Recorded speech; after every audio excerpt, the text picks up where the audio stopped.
And welcome to another edition of Thoughts of the Roundtable with me, Matt Rebar. And me, Paul Laux. And it's been a little bit. I think last time we met, what did we talk about? Oh, we had a whole Guardians special. We did. Minions, yeah. Do you still stand firm in your opinion, by the way? Has that changed at all? No, my opinion has not. My opinions do not change. My opinions are the right opinions. They are facts. Yeah, my opinions strengthen over time, so.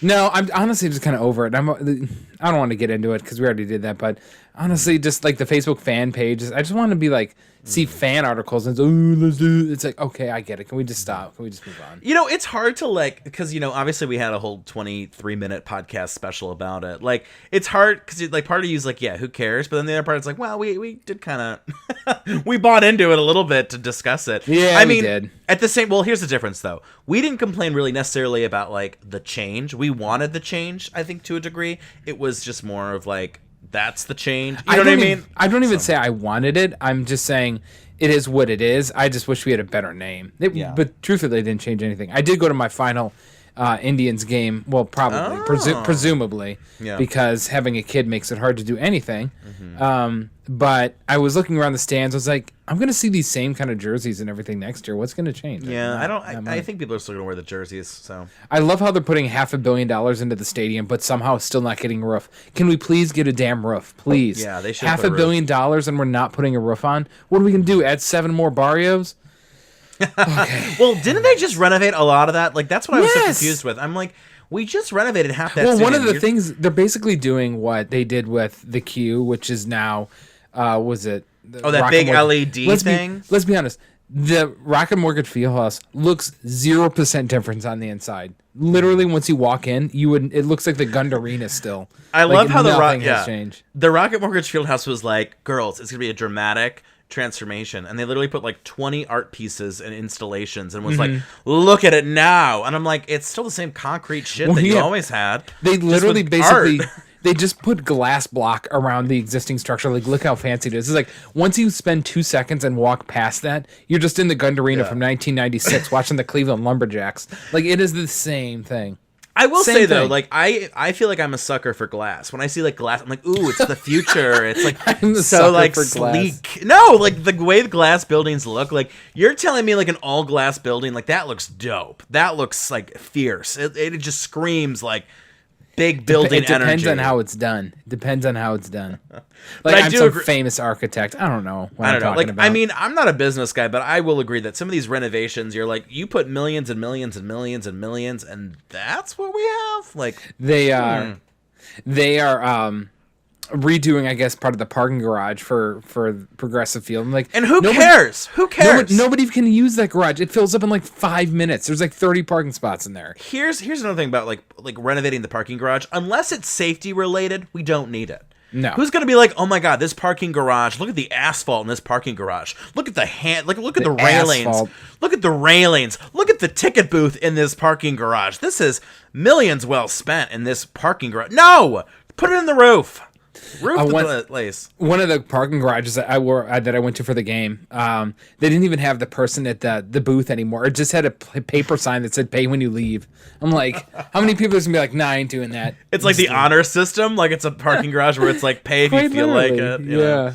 Like if you don't pay, you're a bad person. Also, people cannot park in garages. Literally, no one. It's pathetic. Okay, so I got a couple great stories from. Please. Reddit can be either a gold mine or an absolute nightmare. Really, that's what I found out with it. You know what? I was really slow to the Reddit train, but ever since I've recently got on like full time, I went from freelance to full time. I really enjoy Reddit. You know why? Because my favorite social media app, I think before Reddit, was Twitter. Because it had like a storytelling element, but Reddit is so much more of a story like kind of place, and I love it. I love it. Twitter's still a little bit of the Wild West, which I can fully value. You can still see the wild, like if there's something on the internet they really want to see that's outlandish and out of control, you go to Twitter. Someone's always putting that crap on there. They're gonna get banned in 35 seconds, but. Twitter's where you go to see what's going to be on Facebook and Instagram next week, if you ask me. I mean, truthfully, that's really where a lot of the trends I feel like start. But anyhow, So I one of my favorite Reddit pages before I get into this is the Reddit Amish page, which is just blank. There's just nothing on it.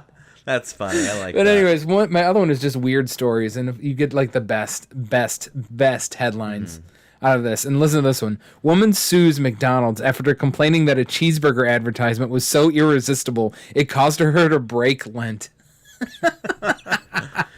Oh my God. Do you think that she really believes that, or is that just her excuse to try and get a lawsuit? Like, is she just after the money? True. Honest to God, I think it might be both. I truly think people are. I think it's both. People are really dedicated to that thing, and they think maybe this can be a way to get some money. But you know what the crazy thing is? They might win. I don't know. You think they'll win this? No. They might. No way. I will say though, like I'm the kind of person, like, I see right through those commercials, because the burgers, the chicken nuggets, the fries, they never look as good in person as they do in the commercials. I don't even care, man. It tastes good. That is my trash food. My wife hates it every time.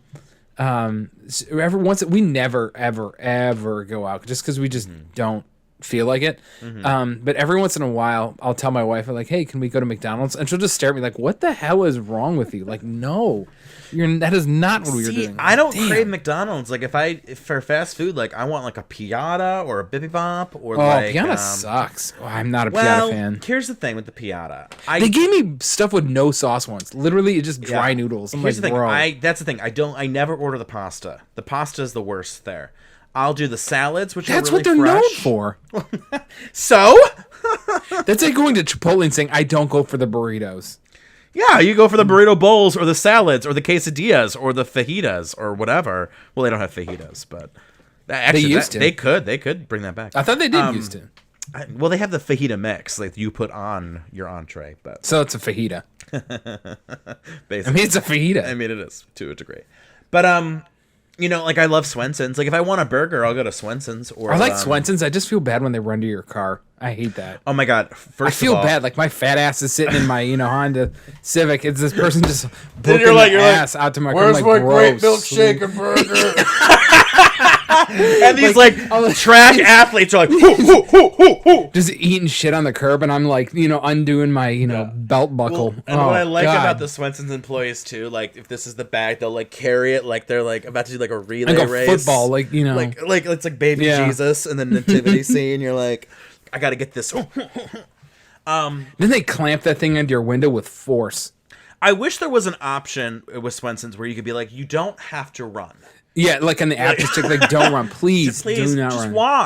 walk those gams. Yeah, like, I don't want to stress you out, but I feel like they make good tip money. Do you think they make good tip money? Because I always tip. No, you don't think anybody who has a tip job does not get tipped well. Literally, no. Well, I mean, yeah, truth be told, but I can't go to those. The running gets me. Like, I don't want to go to Swenson just because I don't want to see someone charge at me like they're about to tackle me or something. Like, I will also add, the thing that I hate about Swenson's is, like, my car is a mess. So, like, I feel like when they come up to take my order, they're just like, what is that? Like, can you imagine? All the recyclables, and I got, like, 20 pairs of clothes. I got, like, DVDs that I haven't taken into the house yet. Can you imagine, like, the hellscape Kias they come across, man? Like, just absolute nightmare of cars. Also, the amount of times Lord. I feel like they have to say, you could turn your headlights off. That's probably said 50 times an hour. I worked many moons ago. I worked at McDonald's, and I would occasionally have to do the drive-through. Man, it made me terrified of the general human population. Like, the shit I would see in people's cars. Oh my God! And just how people acted in general. What are some of the worst honestly things? do not know. I do not know how we lasted this long as a civilization. I, hand to God, do not know how we're still here. Okay, but be honest. What are some of the worst things you've seen when you were working Mickey D's and people pulled up ready for their McDoubles? What did you see? Naked people. No. Yeah. Mm-hmm. That's awful. Yeah. You would see just a lot of just dirt, just a lot of like cram stuff, like all these celebrities who don't wash themselves apparently. And what was really, really weird to see is when like a Porsche would ride up and it would just be filled with trash. Like, what are you doing? No, nude people is weirdly more common than you would think. Only dudes though. Never. It was always naked dudes. Like, why are you doing this? Why are you doing this? They get off to it. I mean, they have to, right? I don't even want a thrill. It's like a thrill thing. Like they're just I used to have people walk through the drive-thru. What is the official verdict on that? Is that like inappropriate or like you can't serve them? You can't do it, but honestly, if it was like midnight, we would. Like, who cares? But like, here's the problem. What if you guys? Fight. But like, I don't know. I feel like that was an issue with like COVID. Like, if you're only gonna have drive-through, but like not everyone has a car. Well, I mean, I did this obviously non-pandemic time, so I don't know any idea how they handled it. But in our times, like if we would, people just were drunk, we'd kick them out. But every once in a while, we'd get a kick out of it, and we'd let them do it just for giggles. But bikes was common. Bikes was passable. Honestly, it was kind of passable because it would sometimes be like kids like literally coming home from school, so like whatever, we didn't care. But the walkers was always odd. Did you have a lot of old people having coffee at your McDonald's? Was that a big thing? Oh, you mean like treating like a Starbucks where they just sit there and yak for they just sit there and gossip. All the old guys would sit there and gossip, and then like they'd get their refills. Yeah, there's a group of like 5 old guys who'd come every Saturday at like 8 a.m. These dudes would be there till noon. But you know what? They were having the freaking time of their life. So you know what? If that's probably gonna be me someday, where I'm old as hell, sitting in the McDonald's, farting, asking for refills on coffee. So you know what? It is what it is. I'm not gonna, as long as you're not messing with me. Yeah, I'm gonna mess with you. I'm gonna be really honest with you right now. I think McDonald's hot coffee is freaking trash. It trash. Is so bad, dude. It's like motor oil. You can use it to run your lawnmower. It tastes like an imitation of what coffee should taste like. It's like it's like a Scantron of a coffee. It's like if you had a kid who's never had coffee describe what coffee tastes like. That's what. It's like know how you're supposed to like put your like old medication and contact lenses in coffee grounds or whatever. Then they take those coffee grounds with the pills and the contacts and use that at McDonald's. That's what it's like. What I never understood is like the coffee machines were like normal coffee makers, and that shit would come out fucking boiling. Like I don't know how. Well, that lady. Remember the lady who got dumped on and like legitimately got like 3rd-degree burns. Went to the bone from the coffee. Like. We would pour like, bro, this is bubbling. How is it this hot from coffee? It's like straight from the volcano. Oh, man. Well, that's the thing, too. Like, I know people who, like, they like their things hot, but, like, come on. It doesn't need to be magma. Who wants boiling coffee at McDonald's boiling coffee? Like, first of all, if you're a coffee connoisseur who has to have your coffee at, like, a certain temp, why are you at McDonald's for coffee to begin with? I love how they put McCafe on the cup. Like, bro, stay in your lane. You're at McDonald's. Okay. Well, I gotta say, the fact that they put Mick in front of everything, they're like, welcome to McDonald's. Can you help yourself to a McFry? It's like, calm down. Well, the place I had a play place, and it was the worst. Kids would crap in that thing 24/7. No. That's literally all it was. Oh man, moving on. Have you seen this Britney Spears drama going on with all that? Yeah, Paul, you were talking to the lover of pop culture. That was a dumb question, wasn't it? I am the host of the game show on YouTube called Pop It, where we discuss pop culture. I am all about this. I am on top of this. So tell me, what's up? You might have seen this then, but I just thought this headline and story itself was interesting. Britney Spears just bought her first ever iPad. Like, that's it. It's just literally about her buying her iPad. Like, I know, didn't a couple weeks ago, maybe a week or so ago, she did some, like, batshit crazy stuff on Instagram. What was that? What was going on with that? Like, she posted some, like, shady comments because, here's kind of where we're at. So, her sister was like, oh my god, I didn't know that, like, Britney... Dude, the little one, her little sister, right? Yeah, Jamie Lynn. Didn't they have to cut her show short because she got pregnant? Or is that just a rumor? I think the show did get cut because she was pregnant, but I think it didn't help that she was pregnant. Like, either it got canceled because she was pregnant, or then she was pregnant and they were like, maybe let's not continue it. But anyway, everyone who's watched that show, it's called Zoe 101. Yeah, I haven't seen it, but apparently she's like the worst. Like, everyone loves the show. Like a terrible actor? Like, everyone loves the show but hates her, which is crazy because the show's named after her and her character. So it's like, how does that work? Like, I couldn't imagine watching a show where I'm like, I hate the main character, but those secondary characters, delicious. They'd be like listening to our podcast and be like, yeah, but Matt and Paul blow. I love Matt and Paul's podcast, but Matt Rebar can suck a fat one. Like, why are you listening then? Like, what? Like, just it's all about me, man. Listen, I could name you 15 podcasts right now that you could listen to. If you hate me, why are you listening? You know, it is not a responsibility for you to like us. Yeah, meanwhile, like, the Matt Rebar hate fan club right now is listening like, oh, this bitch. This makes me hate him even more. So I wish we got prison mail. That'd be great, wouldn't it? Do you think they listen to us in prison? You know what? That would be a fun episode. Matt and Paul get prison mail. I mean, that would really be one for the books. We should go to just do a podcast from jail. You know, there actually is a podcast that is done from prison, and it's actually really good. It's in New York, and I was listening to it all before the pandemic went down, so I doubt it continued. But it was legit a couple of prisoners who did a podcast in jail. I'd love to hear that. And it was really, really good.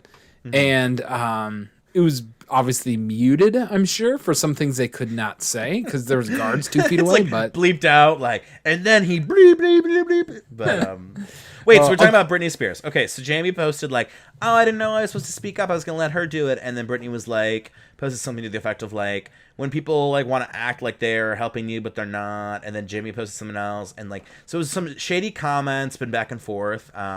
Clearly, Jamie Lynn sucks. I'm sorry. She just does. You know, your own sister is paying for your lifestyle, and you're silent because you profit off of your sister being a conservative. Let's be honest. She's only famous because of Britney. Really. That's 100%. A billion percent. Yeah. So what scoop did you look into? What's the latest? What's happening? With that, or with just... Well, yeah, you just brought up Free Britney and what's been going on. Oh, well, I just think that... I mean, I haven't followed it probably as close as you have. But didn't they just... she lost her case, didn't she? And no, she's still under the rule of her father? No, well, I'm trying to remember the exact details. Her father owns her estate. First of all, let's just get back to... But not her person, I think, if that's where it's at. So her father is still in charge of the estate, but I think she has someone different who's in charge of her person. What they're trying to do is get rid of the dad altogether. So that he's Do you think she should just have full control with this? He is a grown adult. Oh, 100%. Well, I've been listening to... Like, if she goes broke and does stupid stuff, that's on her. Speaking of podcasts that you can listen to if you hate me, there's a podcast out there called Toxic, the Britney Spears story. They have like 6 or 7 episodes out. I think they're going to do like 10, 11, 12, something like that. And it's covering everything. And what was so shocking was they did a whole episode about how a 50-51 was put out for her, which is basically like... Isn't that where they put you in institution? Yeah, the government comes in, they're like, hey girl, we are locking you away. Yeah. And the whole speculation was that her dad called it in. And that's what, like, basically... Oh, I wouldn't be surprised. And then they talk about how the conservatorship, they were supposed to have a document that basically said that Britney couldn't be in control of herself. They never had that document, and the conservatorship still got approved, which is unheard of. So it's really... I mean, how did that even happen, then?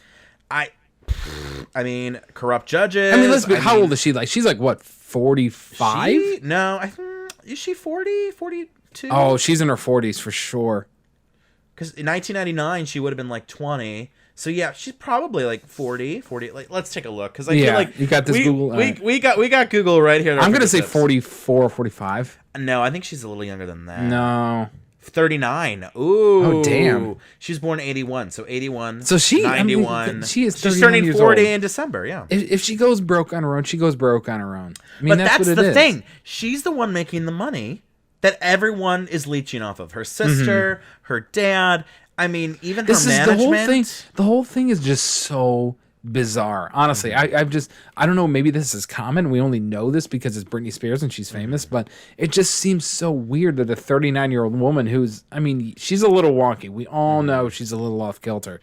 But I mean, she's 39. Just let her fail on her own at that point. See, but that's the thing. I don't think she's wonky. She is a little nerdy for sure. She's a little out there. Well, she's made some bad decisions, but I think we all would have. I mean, she grew up from a young child. Oh, well, she got messed up by the pop star dumb of everything. I mean, between her parents and who, you know, and I think just society, and you know, you got to think about too, when she was the paparazzi was still like, you know, that was how we got news. You know, today, like, where's the paparazzi today? Like, you rarely... they're still there. They're still there, but they don't have as much power and influence because now, you know, celebrities can go on their social media. We get access to these celebrities in that way, right? So, no, I think she deserves... I obviously think she deserves freedom, and I think it's good for her that she's fighting and that she refuses to work under these conditions, and... Yeah, I'm hoping that... Does she still have the Vegas residency? Or is that ended? She canceled it. She refused to do it because She didn't want to, and her management and parents tried to force her to do it, so she was like, nope. That is why something similar is why O.J. Simpson has never done anything since his court case, because that ruling came down that he has to give a certain amount of future profits of anything he does to the family. So he does nothing. He does literally nothing. So he doesn't have to give them money for profits or anything. Yeah, is it Ron Goldman was the other, that was the second one? And it's like 70-some%. And so he just doesn't do anything. So, yeah, which is crazy, because it's like, how does he even make money? But have you seen his Twitter, by the way? I know we're going off. I refuse to acknowledge. It's I mean, weird. I've seen it, but like, because he doesn't do anything text. He just all videos that, hey, this is OJ. I think people with OJ, they like to make it seem like, oh, it's just OJ, and it's like, he killed 2 people. He like, I'm sorry, I don't want to break the news to people, but like, we shouldn't be glorifying him. I agree. The only thing is the further you get away from that, the further people my age. I don't remember it. I was a baby. Oh yeah, and so the further you get away from it, the people don't really realize or think about it. So there is that too. Yeah. I mean, so you can't really blame people for like Gen X. They have no idea what the hell they might even not who. You mean Gen Z? Gen Z might not even know who he is. Man, I'm getting them all mixed up. But I have one more for you. Oh, please. And this is great. It's a political one. We don't have to be on it. Oh, here we go. Ready? A Trump-appointed Department of Justice official claimed that Chinese thermostats changed votes during the election.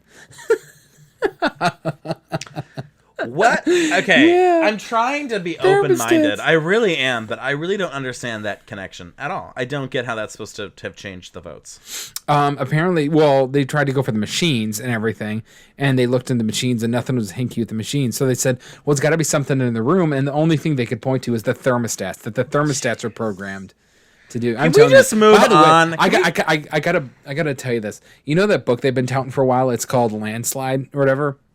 No, this is news to me. It's called Landslide, and it's about the final days of the Trump presidency. It's a total tabloidy BS kind of thing, but I bought it just because I was like, I'm into this. And even if a quarter of the things in this book are true, man, it is psycho what was going on behind closed doors, like just crazy. But I saw someone who had posted this the other day too, and this kind of ties into everything with the drama and everything.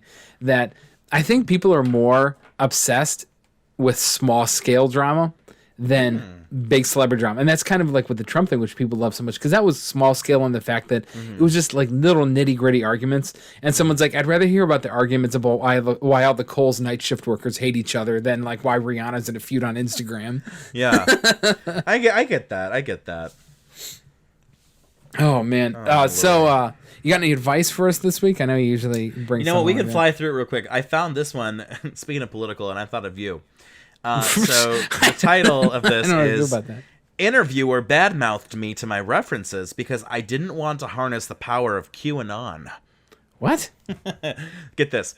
After 15 years as a nonprofit executive director, I've struck out on my own as a nonprofit consultant. While much of my business is word of mouth and comes to me, I do sometimes throw in my hat for positions I see online. One was for an organization that works in a very niche field of victim services for children. I've worked in child welfare for many years, yada, yada, yada. The process was cumbersome, the time was paid, the work was critical and executive level, blah, blah, blah, blah.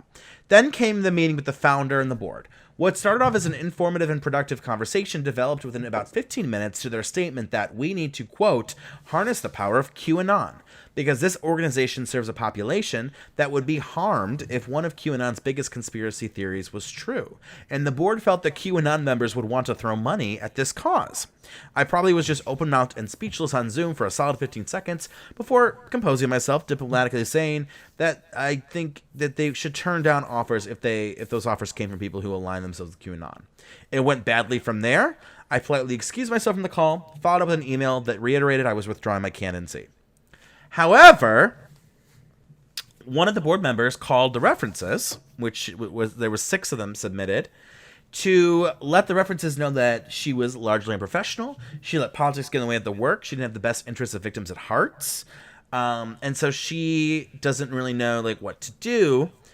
And so then that's like retributive right there. I know. So then the advice from askmanager.org, it's like, okay, I think their calls are going to be crazier than anything you could do. What you could probably just do is call your references and just be like, hey, you might get a really strange phone call from an organization that I don't want to work for, which was offended during the interview process about strategy. If you do get that call, I'm sorry that, they waste your time, etc. Keeping it short and breezy, but putting it for context if people are wondering. How insane is that? So it looks like it's like a child victim services, and QAnon has a lot of these conspiracies about like pedophiles and the government and rich people are pedophiles and the Pizzagate. And so it looks like they want to like utilize that and like rev those engines to make money. Anybody who wants to utilize QAnon is batshit. And QAnon shouldn't be touched with a 10-foot pole. Man, it is scary. Honest to God, man, it is scary. But it sounds like, okay, it's one thing to be like, let's use QAnon people for their money versus let's use QAnon people for their money and so you're agree okay with them. You know what I mean? There's like a...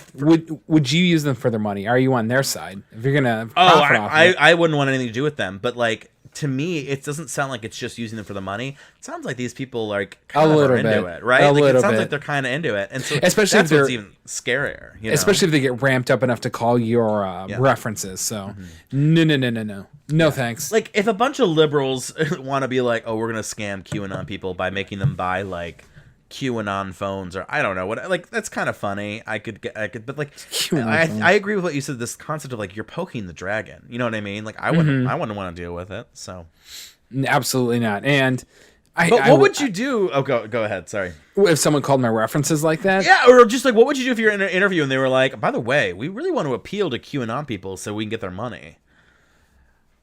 I would probably legit at first think I was being pranked. Like there's no way it can be real. Like I guess it would depend on like if I was applying for a position where maybe they leaned a certain way, you're like, okay, maybe like it's not totally out of the woodwork. But for that to come up, I would quite literally think someone was joking around. Yeah. But then when they call your references, they're that level of crazy. And I would hope that references would back you up, but the bad thing is I could see stuff like this happening more and more, honestly. And because as weird as it sounds, the QAnon crowd is a crowd that gets riled up easily and will follow you if you believe what they say. They will follow you to the ends of the earth, and companies are going to want to capitalize on it. No joke. Yeah, they will want to capitalize on that loyalty, and I would be surprised if some way there's somebody in an executive office thinking, how can we harness this and not look bad? Ooh, yeah. I guarantee you that's happening. Where they'll say, how can we use this fan base but not look like we're the bad guys? They don't care about morals. A lot of them don't. Yeah. But I don't know. I could see it happening more. Yeah. Oh, well, I don't know. That's just something that's kind of scary. Right? I mean, QAnon's scary. It's legit scary. Have you ever listened to the history of QAnon? There was a podcast actually that talked about like who was behind QAnon. Which it's like these rich guys from like these rich guys who are like living. I think it was like in Taiwan or something. There's a great story about it, and it was done by Reply All. Unfortunately, that podcast had a very unceremonious collapse. You know what's funny? Itself, I did hear. You're right. I heard it from Reply All, but actually they're back. They are they? I haven't checked. They are back. I mean, the new stuff, it's been cute, but I think they're kind of figuring out who they are since for those who don't know, Reply All, it's a great podcast, but they had a few staff great company too, I thought. Were unfortunately decided to resign due to some scandals and some, I don't want to get into it because it's not our we're not like experts at it, like, well, let me tell you exactly what happened, Paul. Anywho, but they have a great episode. I definitely think if you want to know, that's where to go. So long story short, what I think happened was it started all from a guy who created 8chan. 4chan is a pretty uncontrolled a forum website. 8chan was even more radical. And a guy created it as a joke, and then a guy in the Philippines bought it, and then he would post his queue, and that's pretty much how it started. Yeah. And he basically realized that these people would believe anything he said, and he just made up crap. And that's basically how it started. And that's what you missed on Glee. Well, anyway, this has been a longer episode, but we got so much done, and I think it was a good time. So I appreciate y'all listening in, and if you hate me, stay hating. Don't hate the player, hate the game. God, man, can you stay hating? That's actually really. You funny. act like you're 45 sometimes. Stay hating. You got your Garfield shirt on. I'm gonna do what I want, and like I'm an old man about to have my old man breakfast. All right, well, peace out. Later.